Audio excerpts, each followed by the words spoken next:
Reka mfate uyu mwanya mbashimire cyane mbifuriza ibihe byiza ndizera neza ko muri hose mumeze neza mukomeje kugenda mugubwa neza kandi mubana natwe muri gahunda z'amakuru atandukanye dukomeza kugenda tubagezaho. Uyu munsi ni tariki ya 19 kwezi no kwa 9 umwaka wa 2020 haraburi igihe gito cyane kugira ngo dusohoke mu mwaka w'ibibazo, umwaka wabaye mubi muri rusange, umwaka wa 2020 nubwo twatekerezaga ko ushobora kuzaba ari umwaka mwiza cyane ariko ntago ariko byagenze. Icyakora wenda turizera ko wenda umwaka wa 2021 ushobora kuzaba umwaka mwiza cyangwa se n'indi myaka iri imbere. Hanyuma rero abari mu Rwanda, abari hanze y'igihugu cy'u Rwanda cyane cyane mu karere k'ibiyaga bigari, Afrika y'Iburasirazuba n'abari ku migabane yose ko ari 5 mwese ndabasuhuza ari nako mbifuriza ibihe byiza. Abakoze subscribe reka bashimire cyane, namwe mutari mwayikora kubikora biroroshye cyane no kura munsi gato y'inkuru twakoze. Hanyuma ukareba handitse ijambo subscribe ku magambo atukura, hanyuma ugakandaho. Iyo ukanzeho uba wiyabonesheje ku buryo amakuru yose dukoze azajya ahita gusanga. Mushobora kandi no gukomeza gutanga ibitekerezo aho byagenewe muri comments, mugatanga comments birumvikana kugira ngo dukomeze tubane neza. Reka rero tuganire hano mu Rwanda, aho mu itangazo rya Minisiteri y'Ubuzima yatangaje kuri wa gatatu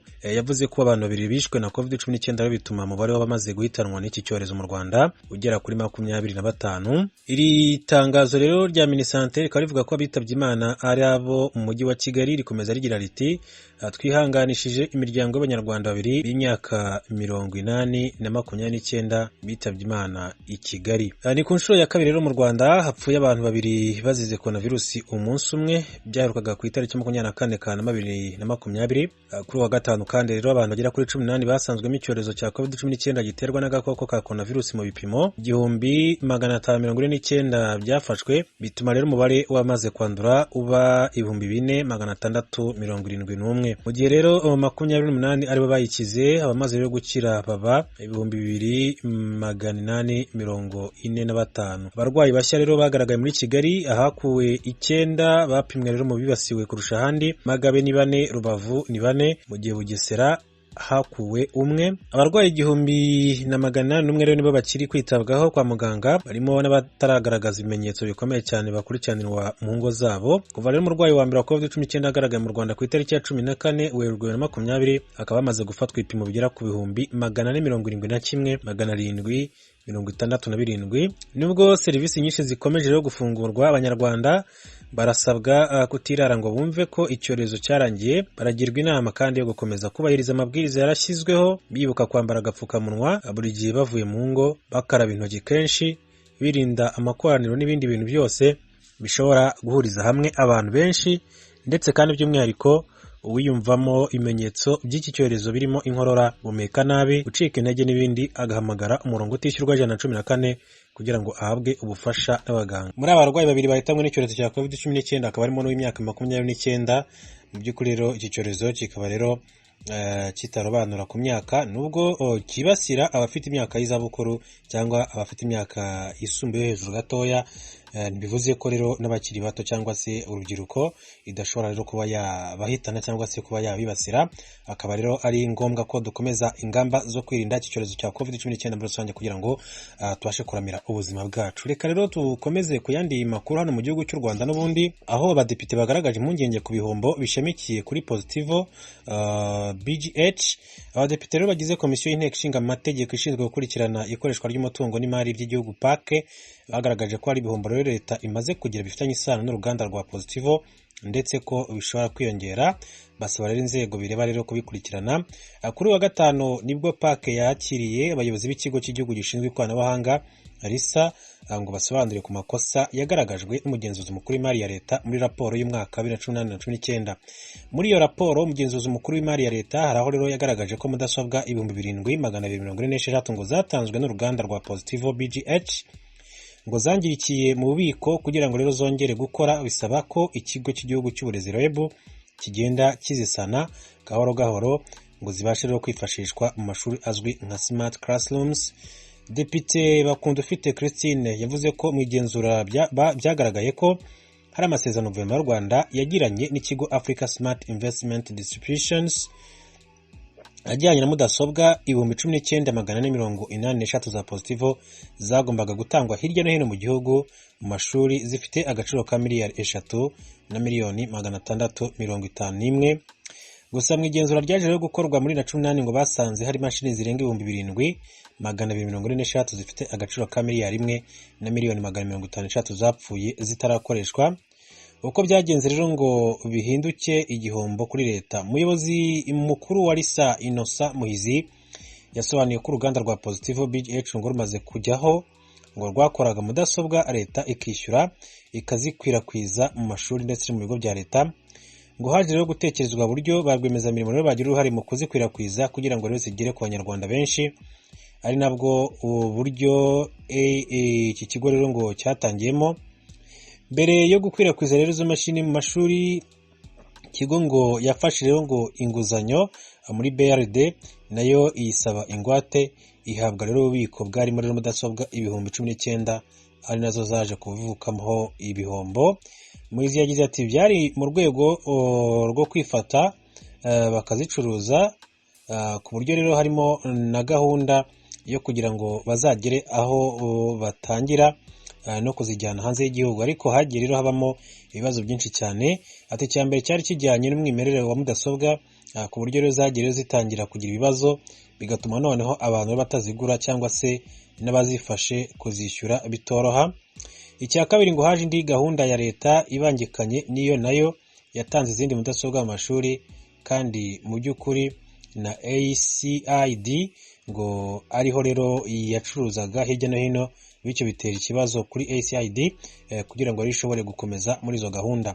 Izo mashini ngo rero zatangwaga ku mwenda, abantu rero bakagenda rero bishyura mu byiciro, abo rero ngo nibo bari batakomeje kwishyura uko bikwiriye.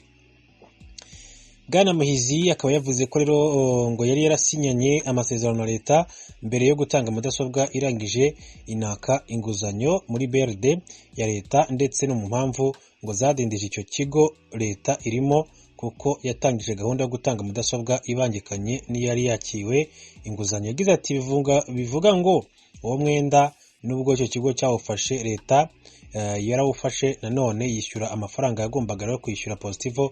Uwo mwenda rero wagiye kuri ACID, ariko leta iravuga iti nimutange mudasobwa, umwenda muzagende muwishyura buhoro buhoro. Ni icyemezo rero cyafashwe na Minisiteri y'Imari n'Igenamigambi yari ihagarariye leta, ari nayo nyiri BDF yatanze inguzanyo rero ikanafatira ingwate ya mudasobwa 19,000, maze umwenda wo muri BRD rero bawukurirwaho muri banki, ariko byemezwa ko ayo mafaranga azishyurwa. Risa rero ikabikurikirana za mudasobwa ngo zari zarafashwe nk'ingwate nazo zirarekurwa. Muhizi yagira ati hakozwe amasezerano avuguruye avuga ko ACID yihaye gahunda, bumvikana amezi 30 kugira ngo igende yishyura buhoro buhoro ya mafaranga yari ibereyemo BRD. Umugenzuzi ubwo rero yazaga ngo bari bamaze rero kwishyuraho amafaranga make miliyoni 167, ngo byateganywaga ko bagomba rero kwishyura miliyoni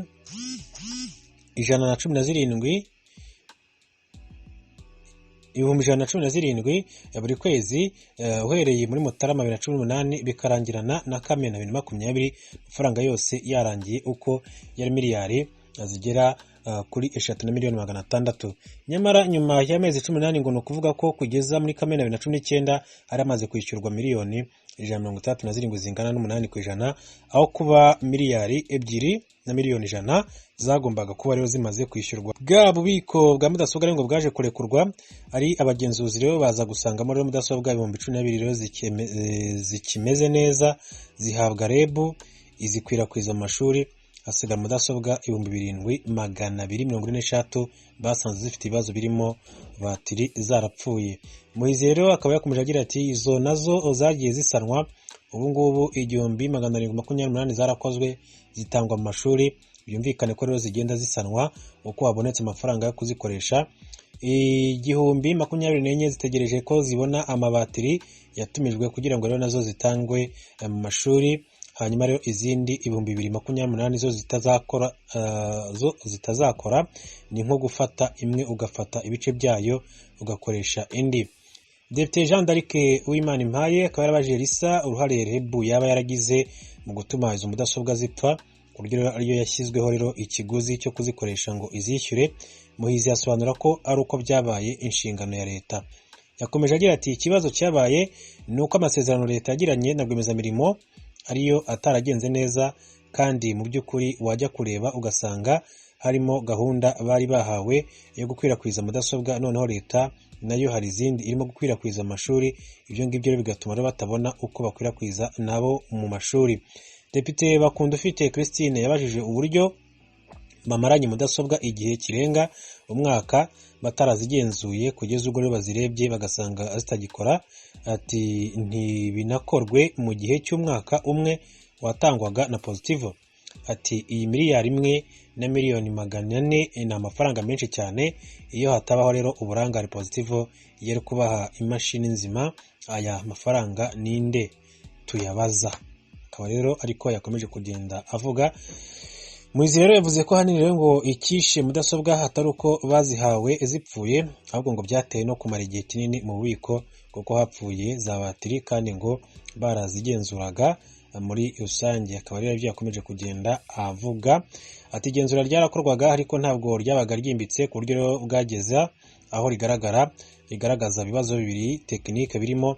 Ati navuga ko ahanini byaterwaga no kutagira ibikoresho.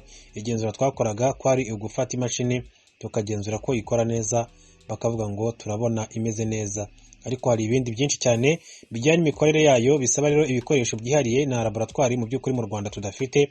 Depite Uwimanimpaye Jean d'Arc yavuze ko bibabaje cyane kuba rero umushinga nk'uyu ukomeje no guhombya leta akayabo. Ati birababaje kumva ko Positivo tukiri kuyihombamo.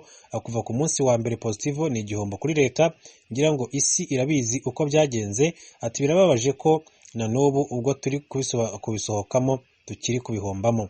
Umugenzuzi mukuru w'imari ya leta Ababaje Biraro yavuze ko nubwo igihombo cyamaze kugaragara kuri mashini zifite agaciro ka miliyari 1,300,000 hari impungenge ku myishyurire ya miliyari zisaga 2 zisigaye kuko nazo ngo ari umutungo wa leta. Yagize ati hari ibishoboka ko EBRD nayo izishyuza Minecofin miliyari zigera kuri 2 z'amafaranga y'u Rwanda. Icya gatatu iba Minecofin na BRD barafunze amaso, aho nta gihe kizagera BRD igahomba miliyari 2 z'amafaranga y'u Rwanda, noneho kubera ko uwagombaga kubigenzura witwa Minecofin asa n'uwabibemereye. Yavuze ko rero ibi ari ibibazo bijyanye n'imicungire y'amasezerano kandi bikomeje kugenda gutya ngo byarushaho rero guhombya leta, ari nayo mpamvu rero bigomba gufatirwa imyanzuro. Umuyobozi mukuru wa Risa Innocent Muhizi yijeje ko bagomba rero gukora ibishoboka byose ku buryo ayo mafaranga arenga miliyari 2 z'amafaranga y'u Rwanda leta itazayahomba, ari nayo mpamvu rero bari gukora cyane kugira ngo yishyurwe na ACID. Gusa nta cyizere abadepite bagize kuko bijyanye n'igihe cyari gishize nta bwishyu bufatika burimo kwinjira mu isanduku ya leta. Depite Uwimanimpaye yongeye ati nari ngiye kubaza impamvu